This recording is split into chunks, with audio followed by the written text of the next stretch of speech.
everybody, Dr. Daniel. Today I'm talking about are triptans safe to take while breastfeeding? Triptans are the best drugs for acute therapy of migraine and have been so since Glaxo brought out injectable Imitrex 6 milligrams subcutaneous in 1991. There are now 7 triptans, 5 that are commonly used for acute therapy of migraine, and 2 of them that are used more for menstrual migraine, such as Triptan and Triptan. And Triptan is the best there because it lasts 26 hours, but like Triptan, has an onset at 1 to 2 hours. Triptans are all generic now and available on most insurance programs. Are triptans safe to take while breastfeeding? Triptans are safe to take while breastfeeding. Nursing infant absorption of medication from their mother's milk is low and not enough to harm the baby.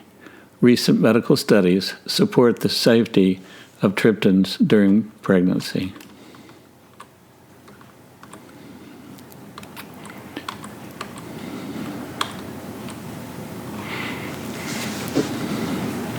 There are common triptan side effects, which may be chest tightness or pressure, near fainting, neck or back pain, which may be burning, a warm or hot feeling, dizziness or drowsiness. So next I'm going to go over some articles reported on use of triptans during pregnancy. A Canadian family physician article in 2010 reported on 5 nursing women who had received subcutaneous sumatriptan. Drug concentrations in milk and plasma over the next 8 hours were measured by high-performance liquid chromatography. It is estimated that the infants received 3.5% of the maternal dose. Adjusting the dose for infants in comparison with adults gave a dose of 0.49% for very premature neonates and 0.7% for a 30-week-old infant. As a rule, a medication with a relative infant dose of less than 10% of the administered maternal dose is considered compatible with breastfeeding, as in this case. In addition, given the low oral bioavailability of sumatriptan of 14% when compared with the subcutaneous route of 96%, it is expected that the amounts ingested by suckling infants would be small and would most likely not cause adverse effects. Also, sumatriptan is usually delivered as a single dose at infrequent intervals. It's not supposed to be given more than 6 milligrams twice in 24 hours, and it was thought that the low-level excretion in breast milk would not bring a significant risk to the suckling infant. And this minor exposure could be avoided by pumping the breast and then discarding all milk for 8 hours after the dose of sumatriptan if desired. The American Academy of Pediatrics considers sumatriptan as usually compatible with breastfeeding. Another small study indicates that a single 80 milligram oral dose of elatriptan results in a relative infant dose of 0.02% of the maternal dose. However, the concentration of the active metabolite with the longer plasma half-life was not measured in the breast milk. Triptans are now generally considered to be safe during pregnancy. The accumulated evidence from sumatriptan's pregnancy register and other studies suggests that this drug is a safe therapeutic option for the treatment of migraine attacks in pregnant women. More studies are needed to confirm the safety of other triptans in pregnancy. However, evidence to date is reassuring. In addition, sumatriptan is considered compatible with breastfeeding as minimum amounts are excreted into milk. Women who suffer from migraine headaches, which often render them unable to carry out the task of daily living, can use triptans during pregnancy and breastfeeding without fear of harming their unborn children or infants. Related questions. Is there a decreased risk of migraine in women who breastfed? Yes, one study reported that 100% of women who bottle-fed their babies had their migraines return within 1 month, while only 43% of those who breastfed did. This indicates a protective effect from breastfeeding. Not all studies have confirmed this, however. Does migraine get better during pregnancy? 50 to 75% of women have fewer or less intense attacks during pregnancy. Decreased migraine headaches during pregnancy, especially noted with women who had menstrually related migraine without aura or pure menstrual migraine. Menstrually related migraine is a migraine that occurs during menstruation and at other times during the month, not related to menstruation, while pure menstrual migraine patients only have their migraines at the start of their cycle. Both menstrually related migraine and pure menstrual migraine are headaches that occur by definition 2 days before bleeding starts, the day of start of bleeding, or 2 days after. What happens to migraine during the postpartum period? 30 to 40% of all women have migraine headaches occur after their baby is born. This usually occurs during the first week after delivery. These migraines for about 6 weeks postpartum last longer and are more severe. It is thought possibly this is related to reduction in the high estrogen levels occurring during pregnancy. Then, in 55% of women, migraine headaches improve back to their pre-pregnancy level. The importance of breastfeeding for the infant. Breastfeeding has important health and emotional benefits for both mother and infant and should be encouraged. The mother bonds with her child and provides important immune therapy through her breast milk. Breastfeeding stabilizes estrogen levels because without it they plunge to zero, which can aggravate migraine.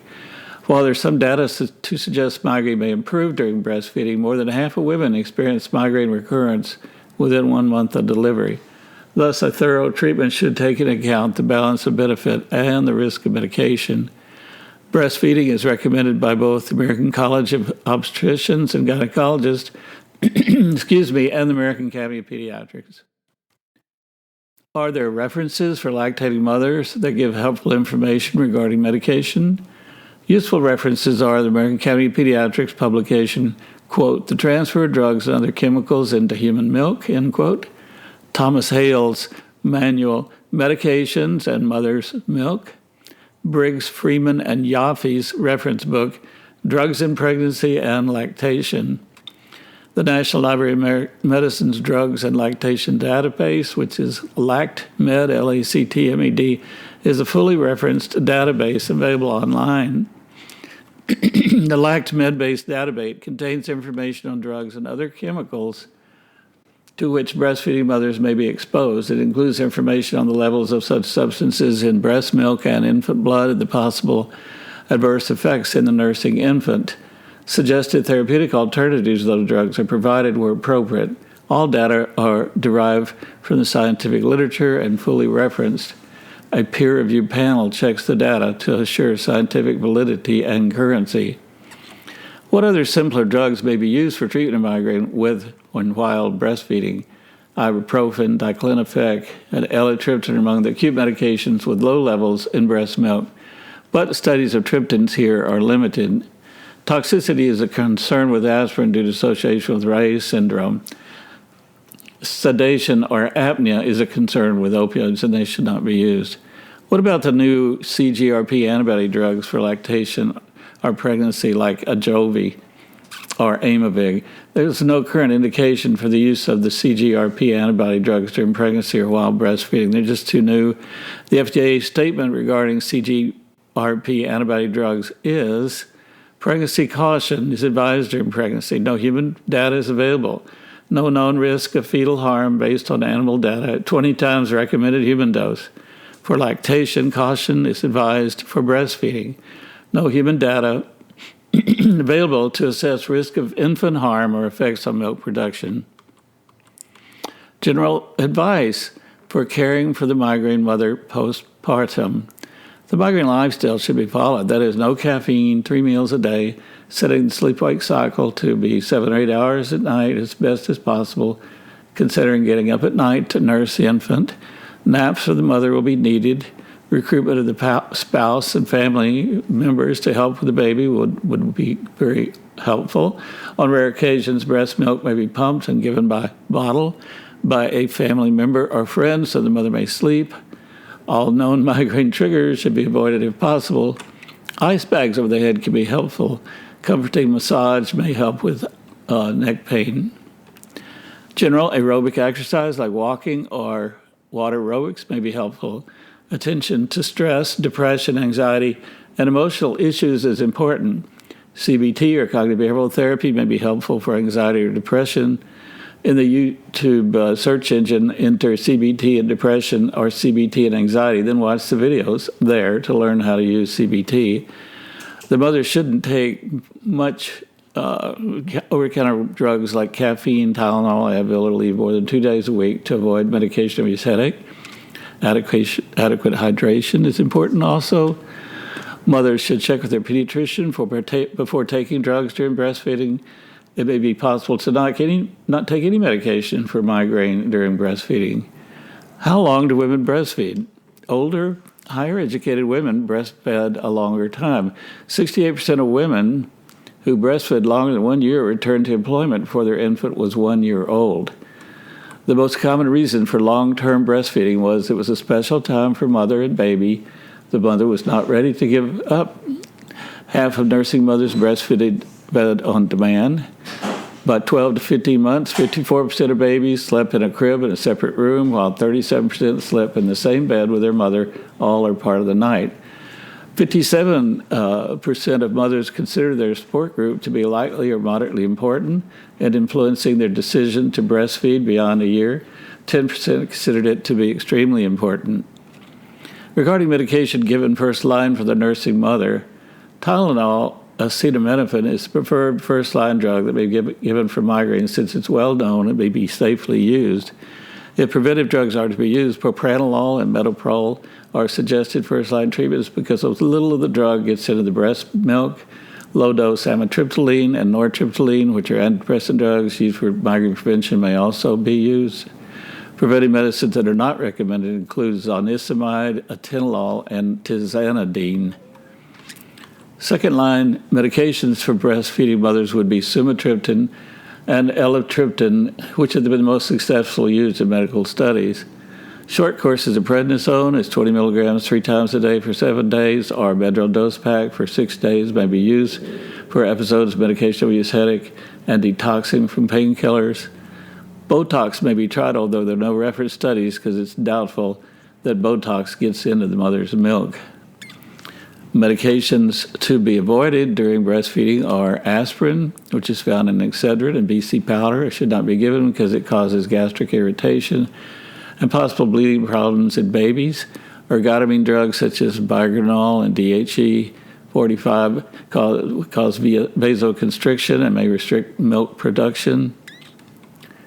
Can breastfeeding cause headaches even in women with no previous history of migraine? Non-migrainous mother, along with women with the previous diagnosis of migraine, may get headaches from breastfeeding due to the release of the hormone oxytocin. This type of headache is called lactation headache, and it may be treated the same way as regular postpartum migraine. Lactation headache for some women will resolve after a few weeks, but for others it may continue until the child is weaned. Lactation headache may also develop if the breasts become hard, swollen, and overfilled with milk. Oxytocin secretion is associated with breast engorgement, which may be relieved by frequent breastfeeding or pumping often. Are there other causes of postpartum headache besides migraine? A study in the Journal of OB-GYN reviewed the outcomes of 95 women with postpartum headache. The postpartum period of this group was defined as 24 hours from the time of delivery to 42 days after delivery. This study found that 50% of postpartum headaches were either migraines or tension-type headaches. 24% were caused by preeclampsia/eclampsia, and 16% were postspinal headaches after lumbar puncture for anesthesia or mistakenly performed epidural punctions, which resulted in through-the-dura lumbar puncture for anesthesia. 10% of the headaches related to more serious brain abnormalities such as cerebral hemorrhage or stroke. These headaches were due to 1. Subarachnoid hemorrhage, a serious, possibly life-threatening bleed into subarachnoid space, which is along with the dura mater is one of the covers of the brain. Subarachnoid hemorrhage is usually due to a ruptured cerebral aneurysm and is diagnosed by severe headache, a stiff neck, and blood in the brain noted by CAT scan and a bloody spinal tap. Cerebral aneurysms are treated usually by neurosurgeons. Number 2, meningitis. The covering of the brain is called the meninges, and a bacterial or viral infection can occur there, causing headache, a stiff neck, and a lumbar puncture positive for bacteria or a virus. Pituitary apoplexy is hemorrhage or lack of blood in the pituitary gland that occurs in the postpartum period, causing severe headache, double vision, or visual field defects. It's usually related to a tumor in the pituitary gland. Lastly, arterial dissection means blood piercing through one of the layers of the artery going to the brain, which usually blocks circulation to part of the brain and results in a stroke. So this is the end of my talk here on safety of triptans during breastfeeding. God bless all you women who have migraine and get pregnant. Please click on like and subscribe down there and follow me on other podcasts I have on migraine. And I will see you on the next talk.